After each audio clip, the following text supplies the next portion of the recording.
mulheres egoístas, temos a nossa natureza pecaminosa, a nossa natureza caída, onde nós olhamos sempre para o nosso umbigo, para o nosso eu, porque se eu estiver melhor, se eu estiver com a minha vida muito melhor do que você, está tudo bem. Mas se a sua vida estiver melhor do que a minha, não está nada bem. Então eu preciso ter esse reconhecimento que tudo é eu, tudo é eu, tudo é eu. E Jesus veio com seu amor constrangedor para quebrar isso. E para dizer que dentro do reino dele você precisa ser pequeno para servir o outro. Para servir aquele que está precisando da sua ajuda. Então dentro do reino do Senhor, quando nós vamos servir, nós temos que servir sendo resposta de oração de alguém. Nós temos que servir sendo um abraço de alguém que está precisando. Nós temos que servir doando o nosso tempo. Nós temos que servir ajudando com o nosso dinheiro. Afinal de contas, se o nosso dinheiro é usado apenas para o nosso bel prazer, ele não serve de nada. De nada está adiantando se você trabalha tanto e você não ajuda o outro. O seu dinheiro passa a se tornar uma maldição na sua vida. Porque você se torna um homem avarento, que não consegue ajudar, que não consegue olhar a dor do próximo, que não consegue olhar a necessidade e que não tem empatia para sentir a dor que o outro está sentindo. Porque muitas vezes nós julgamos e medimos a dor do outro com a nossa régua. Nós achamos que aquela dor que ele está sentindo é muito pequenininha diante dos nossos olhos. Mas nós não podemos fazer isso porque Jesus, ele não faz isso. Ele olha o homem por dentro. Ele esquadrinha os pensamentos. Ele conhece todas as necessidades. Ele conhece o nosso coração. Ele sabe de quem você precisa antes mesmo de você pensar. Antes mesmo de você pedir. Isso é servir. É você reconhecer a necessidade do outro. E saber que se você está em uma posição de ajudar, você vai ajudar. Você não vai fazer vista grossa porque você está vivendo para servir. Você está vivendo para ajudar sem esperar nada em troca. Porque você está entendendo que essa atitude humilde é quem agrada a Deus. E no Evangelho de Lucas, nós vamos ver algumas mulheres que entenderam o ministério de Cristo. Elas entenderam o que esse Salvador, o que esse rei estava fazendo aqui na terra. Porque não era o rei que eles estavam esperando. Não era um homem rico, cheio de pompas, que tinha nascido no meio da riqueza, que tinha nascido no meio da elite. Não. Era um homem simples, que tinha vindo implantar um evangelho simples, um reino simples, e que precisava de pessoas que entendessem o seu ministério.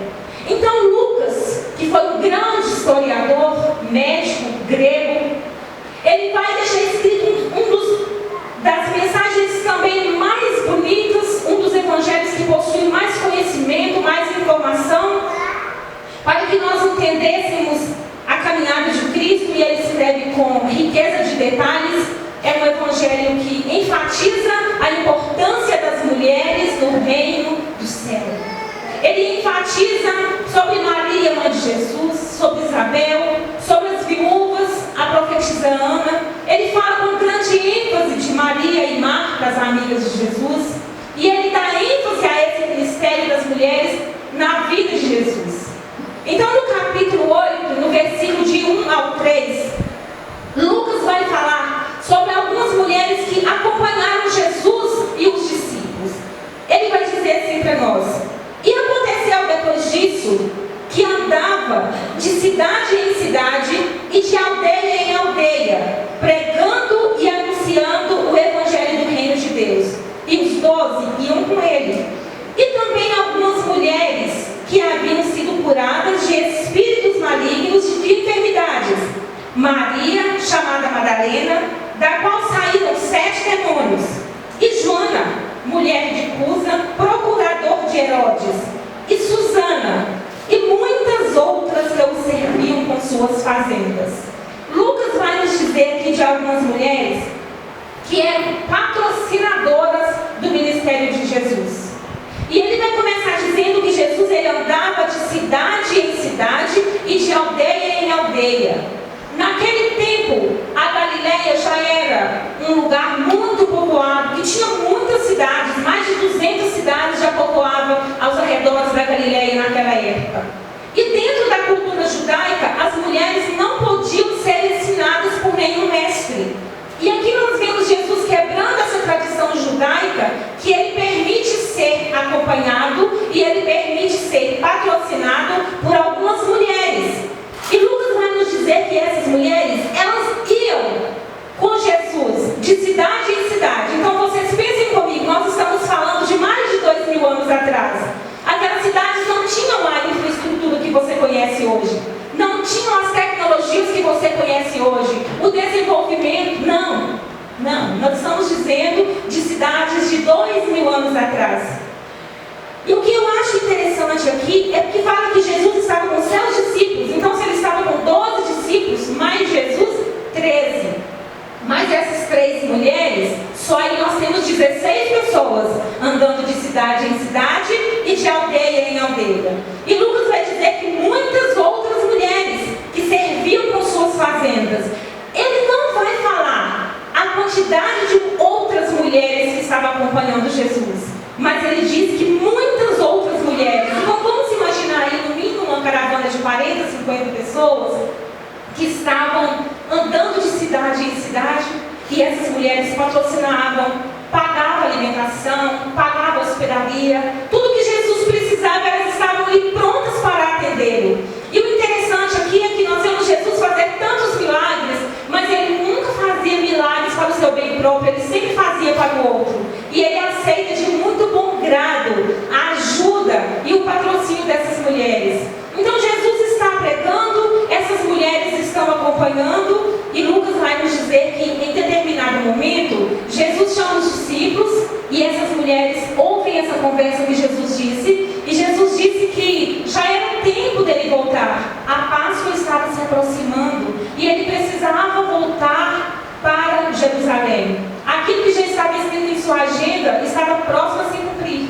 E aquelas mulheres ouvindo isso, sabendo que Jesus passaria pela mão dos sacerdotes, que Jesus passaria por um grande sofrimento a partir dali, elas abnegaram de novo de suas próprias vontades e elas continuaram segundo o Mestre. Mesmo sabendo de tudo que ele iria passar, elas estavam prontas para servi-lo. Não importa onde ele estivesse, se fosse na cruz, se fosse com Pilatos, se fosse para ele enfrentar a morte sofrida, com humilhação, com dor, mas elas estariam ali com ele.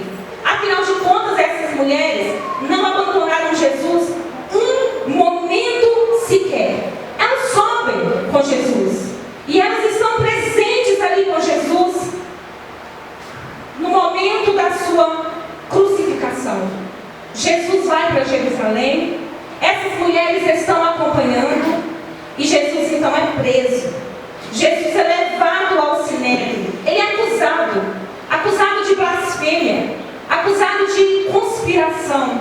E então ali ele é condenado. Ele vai para o caminho do Gólgota, é crucificado. E quais apóstolos estavam lá? Lucas nos disse que apenas João estava lá. Os outros sumiram, estavam com medo. Os outros não estavam lá com Jesus. Talvez foram covardes. Talvez o medo que eles estavam sentindo era muito maior do que a sua vontade de estar lá. Mas a Bíblia não nos disse dos outros, nos diz que João estava lá. Mas aquelas mulheres que estavam acompanhando ele desde o início da sua caminhada, Lucas vai nos dizer que elas também estavam lá. No momento daquela maior humilhação que Jesus estava passando, aquelas mulheres estavam lá.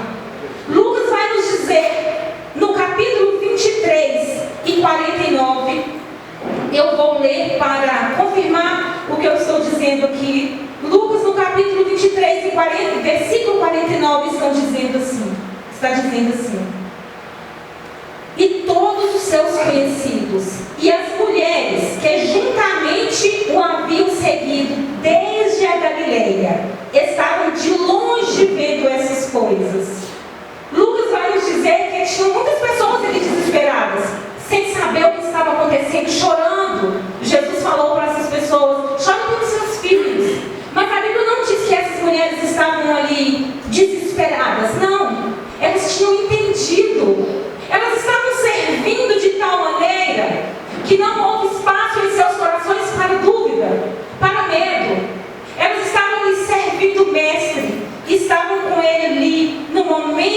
sua crucificação. Ainda segundo no capítulo 23 de Lucas, no versículo 55, Lucas vai dizer assim: e as mulheres que tinham vindo com ele da Galileia seguiram também e viram o sepulcro e como foi posto o seu corpo. Ou seja, aquelas mulheres acompanharam Jesus na crucificação, na sua morte, e agora elas não abandonam Jesus depois da morte. Elas honraram ele em vida e elas também estão honrando Jesus ali em sua morte. E elas não saem de perto do corpo de Jesus. E elas observam não só o lugar que ele ia ser colocado, mas a